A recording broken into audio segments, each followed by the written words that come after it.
Well, guys, it's official. It was only a matter of time before Jonathan Majors himself or someone related to Jonathan Majors was going to pull the race card. Yes, the infamous unlimited use race card, the card that you can use at any moment to charge literally anything you want and then blame it on that card. It is such a powerful card and it's one that I wish that I can use, but unfortunately I am unable to do so. So what am I talking about? Well, apparently Jonathan Majors' attorney blames Marvel Star's domestic violence charges on the racial bias that permeates the criminal justice system. Yes, we have officially pulled the race card for Jonathan Majors' domestic violence charges.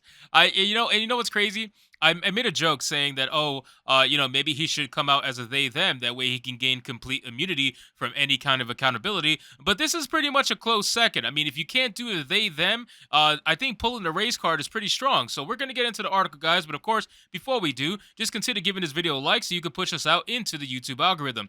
It says, though she has yet to make public any of the proof, which she previously claimed would definitely prove the domestic violence accusations leveled against her client, Jonathan Majors' attorney, Pryor Chaudhry, has now claimed that not only does it exist, but that the Marvel star's continued prosecution in the face of its supposed veracity is nothing more than an example of systematic racism. Oh my God, they're going for the gold. They are going for the gold with this one. And you know what? I'm not surprised. Is anybody else surprised at the fact that they pulled the race card for Jonathan Majors? I am not surprised in the slightest. By pulling the race card, it gives them basically almost full immunity. I don't really know how much they're going to be able to not get blamed for now that they pulled the race card, but time is going to tell. But we're officially going down this slippery slope of race now when it comes to Jonathan Majors, and I had a feeling it was going to come. It says, issuing a statement to the Wrap on May 8th following the Ant-Man and the Wasp Quantumania star first court date in the case, Chandri decried, "We have provided the district attorney with irrefutable evidence that the woman is lying, including video proof showing nothing happened, especially not where she claimed. We did this with the explicit promise from the DA that they would not fix their case and change it as we prove that the woman is lying. Yet this false case continues. The woman's claimed location shifts and her story more." Now, don't get me wrong. I don't necessarily believe a single word that this woman is saying about Jonathan Majors at all. I mean, her story has absolutely changed multiple times, and the location of which it happened and the supposed assault has happened has also changed multiple times. That has been pretty well documented. And I still stand by today that I think that he is, for the most part, fairly innocent. And I say fairly because I still think that something happened. I just don't think it's to the degree that they're trying to make it out to be.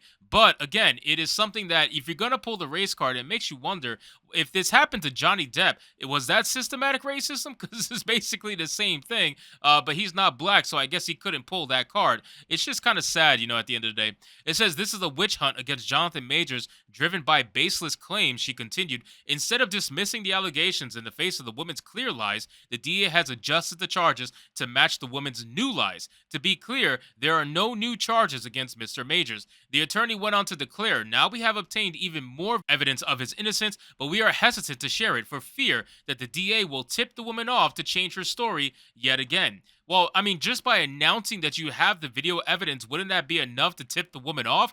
I think that's kind of weird, no? Like, if that was your argument, why would you even mention it in the first place? Like, now everybody knows you supposedly have video evidence, so if she's going to be tipped off, then she was already tipped off just by you announcing it, right? So it's kind of weird.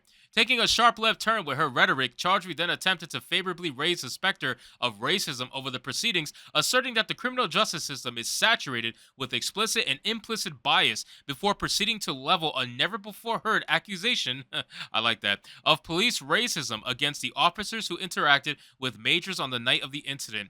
It's always racism at the end of the day. If you cannot prove anything else, if you cannot try to escape the lies being told about you or the truth being told about you, because we never know if it's lies or truth, if you can't escape it, then all you gotta do, if you got that beautiful dark skin, is to claim racism and boom, all accountability just goes completely out the water and goes right back to Compton where it came from. It's just ridiculous, man. I find the argument to be very weak, especially coming from a lawyer. And I know what she's doing. Everybody can see exactly what this lawyer is doing, but still, it's like, really, you went with the race card of all things. It's ridiculous, especially with a person who you supposedly have all this evidence that supports their story and says that they're innocent, and you still decide to pull the race card anyway. It's kind of weak.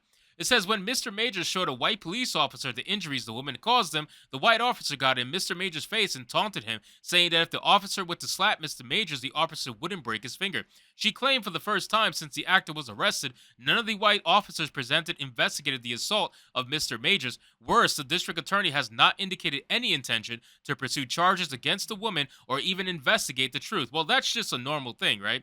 That's a normal thing. Women are allowed to lie every chance they get, whether on stand or off the stand, off camera, on camera, doesn't matter. Women have been caught lying time and time and time and time and time again, and they never have any sort of accountability for their actions. And I personally feel that if you lie about something so serious, I feel like you should face a similar equal penalty that the man would have faced if he would have been successfully charged. If you're going to try to ruin someone's life like that, you deserve to have your life ruined for however long you were going to ruin their life for. I feel like it's only fair, but of course, that's never going to happen. Women are going to get away scot-free in the justice system. It's just a known fact. It's very, very, very rare that women face any kind of accountability, which is why the trial between Johnny Depp and Amber Heard was so huge. It was huge because Amber Heard lost. It was unheard of. Like no pun intended, but that's literally unheard of for Amber Heard to lose in an accusation sort of a case is just crazy. So the fact that she lost was big for the internet and big for male victims everywhere.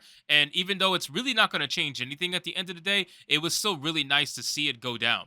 It says, concluding her statement, Chaudhry ultimately argued this glaring double standard between the treatment of Jonathan Majors, a black man weighing 200 pounds, and his accuser highlights the racial bias that permeates the criminal justice system. Why did his weight come into this? Why did you bring up the fact that he's 200 pounds? Like, damn, man. I don't even know.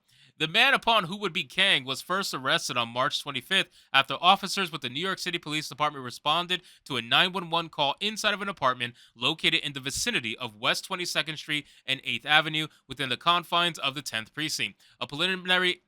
A preliminary investigation determined that a 33-year-old male was involved in a domestic dispute with a 30-year-old female. It explained to the department in an official statement. The victim informed police she was assaulted. Officers placed the 33-year-old male into custody without incident. The victim sustained minor injuries to her head and neck and was removed to an area hospital in stable condition.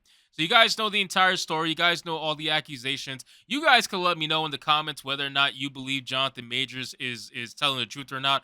But ultimately, I really don't think that matters in this case. I think what matters is a couple things. Number one, this woman is clearly lying, okay? Or at least she is trying to up the lie, right? So she may be telling the truth, but she's trying to fabricate as much as she possibly can to make it look worse than probably what it actually was in order to garner some sort of money, paycheck, or whatever the case may be. She's definitely trying to upsell it. And I don't know if that's her own doing or her lawyer teaching her that, but she's definitely doing that in my opinion, especially since her story is changing nonstop. The location of where everything happened changed twice already. So it definitely leads some credence to that notion. Now, that's number one.